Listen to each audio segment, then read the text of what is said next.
And expressions match to the foot work was brilliant అన్నమాట.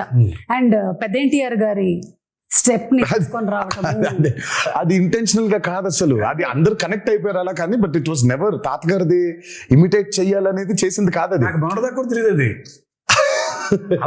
నేను అనుకోలేదు. బట్ అది తర్వాత ఎప్పుడైతే పాట రిలీజ్ అయిందో దాని తర్వాత ఎప్పుడైతే ఫ్యాన్స్ అందరు చూసి ఇది తాతగారి లాగా పెద్ద ఎన్టీఆర్ గారి స్టెప్ లాగా ఉందన్నారు, అప్పుడు రియలైజ్ అయినా అవునా నాకు అసలు అనుకోలేదు. అది ఇంటెన్షనల్ గా చేసింది కూడా కాదు అది.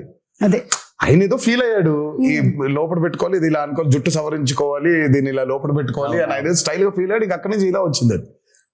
అది వచ్చేసరికి అది ఇంకా మాకు నిజంగా అసలు ఇంటెన్షనల్ గా కానే కాదు. అంటే బై డిఫాల్ట్ DNA లో ఎలా వచ్చేసింది సార్